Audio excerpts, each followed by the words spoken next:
everyone, it's Froggy, and I'm back again with another episode of the second reproduction, so I'm just gonna go ahead and start. So, we are going to go to the pub this time. Welcome. Drink wine and chat, leave the shop. No, let's drink wine and chat. The picture on the wall. Oh yes, that's a picture of the sun god and the moon goddess. Normally the moon goddess is bowing before the sun god, so paintings like these showing the opposite are quite rare. It's not so much rare as... well, the moon goddess was banished from the world of darkness, so believing in her makes you a heretic, doesn't it?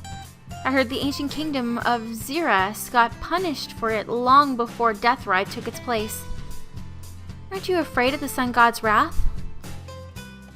Lunaria, the goddess who governs the moon, and Ladula, the god who rules the sun, created the world and fought one another millions of years ago.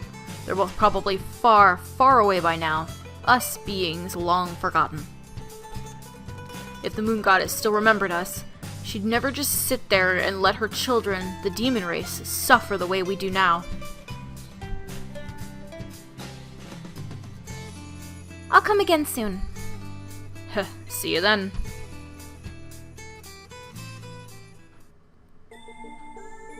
The whole day goes by so quickly. I should go to bed.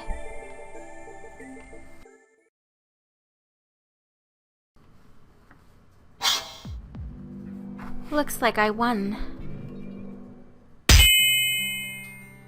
Ugh.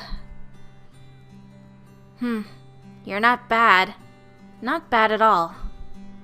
But trying to assassinate me all by yourself is nothing short of foolish. If two of you can't handle me, then one doesn't even stand a chance. Shut up. I'll never let the princess go anywhere near you again. Ha, such a jealous little puppy. Puppy? You bastard. You're too naive. You declared your presence before you even tried to attack. Maybe I should teach you a few things about assassinating someone. Don't be stupid. What kind of assassin gets taught by his own target? But you'll never complete your mission without a few pointers. Don't make fun of us. We don't need your filthy demon hands helping us out. I'm just giving you some advice. If you hesitate to attack me, then you're just hindering your beloved princess, you know. Well, I don't mind if you want to stay in my kingdom a little longer. Gives me a chance to get to know you both better. Shut up! Shut up! How dare you talk about the princess in that vile mouth of yours? Yes, that's more like it. Lisette? Princess? Well, well. Looks like your mistress just arrived. Aren't you a lucky puppy? Gardus, you... I didn't land a single clean hit this time. Keep up the good work. I'll look forward to your next attempt. He runs away pretty fast for a king. Are you okay, Lisette? Yes. I'm sorry, Princess. Don't worry about it. I heard the sound of swords clashing, so I came rushing over as fast as I could. But Lisette, why did you go after him all by yourself? It's not like you. I didn't want you anywhere near him. Sorry, can you say that again? Oh, no, it's nothing. Really? Oh well, we're out of our depth if we fight him one-on-one. We need to think of a good strategy. Yes. Deathrite, second month.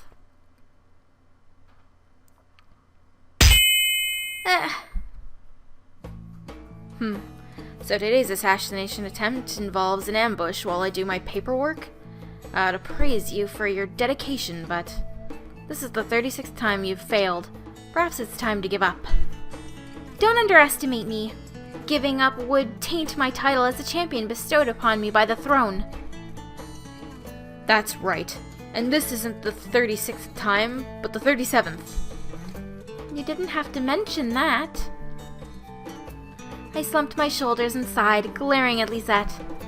Gardas, however, seemed to find it very funny, and laughed until his shoulders shook. Kuh. With you two around, there's never a dull moment. Come on, make me laugh again. Kuh. We failed every single attempt on his life. No matter how snappy a comeback I had prepared, we still looked utterly ridiculous. Every attempt made me realize once again how astoundingly powerful the Demon Lord's strength was. And also, I don't want to admit it, but the Demon Lord Gardas was a far more courageous and hard-working king than I'd expected. Even though we were always trying to kill him, Gardas had managed to fulfill his duties as a Demon Lord every day. He even stood on the front line and protected his people, even helping to defend them from outsiders when the time came. I'd honestly didn't want to admit it, but Gardas was exactly like the King Kyria had described, kind and noble to his people. Once I understood that, a seed of doubt began to spread through my mind. Why would Gardas, a king who cares so much about his people and country, invade the kingdom of Crofts and knowingly cause a worldwide uproar? If he was an emotional, foolish king, it would make sense, but Gardas wasn't anything like that. He always stayed rational, no matter how angry he became. Assuming that Gardas was behind the attack on Crofts brought up more than a few inconsistencies. I'll leave everything to you, Jin. Of course. Oh, and Lord Gardas, it's almost time for you to leave for the Wind Village. I know. Gardas's voice pulled me out of my thoughts and made me glance back into the throne. I couldn't believe him.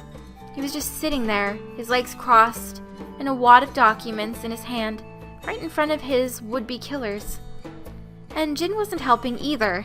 He had a look on his face like it was some daily occurrence that just passed by, and was now talking to Gardas about the Demon Lord's schedule. The daily occurrence being, of course, our attempts to assassinate Gardas. They're taking us lightly. They're definitely taking us lightly. Gardas, I'll definitely take your head tomorrow. Prepare yourself. How many times has she said that now, Jin? This would be the 25th, I believe.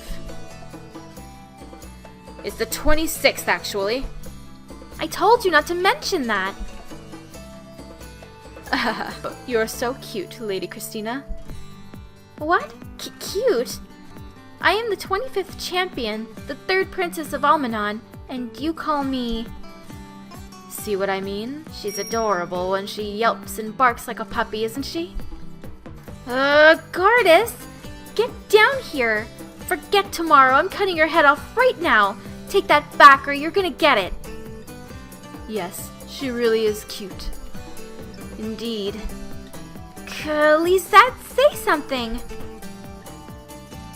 You bet she's the cutest. What? I'm sorry, it just came out. I can't get enough of you two.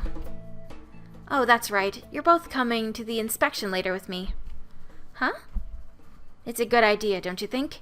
Jin, I'm sure everyone in the village would be happy if they tagged along too. I would assume so. The village was built under the orders of the great champion Lord Shirotaka. After all, Lady Christina is also a true champion, so I'm sure she'd be more than welcomed there. Also? What does he mean by that? That's how it is. Now come, girl. Why do I have to tag along anyway? Can't you do your duties by yourself? Oh, why? Because it's fun. Isn't that obvious?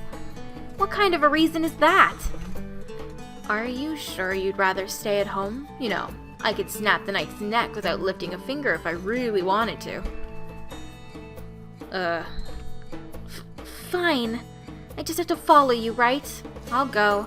But you'd better watch out. Who knows when I might stab you in the back out there. You're giving me prior warning. My, how kind you are, my good-hearted champion. With no choice in the matter, I accepted Gardas's unreasonable proposal and reluctantly tagged along with him. It was afternoon by the time we reached the village. And I'm going to go ahead and end this episode here for today. Hope you guys enjoyed it. If you want to see more videos like this one, then click the eye at the top, and don't forget to subscribe. Thanks for watching.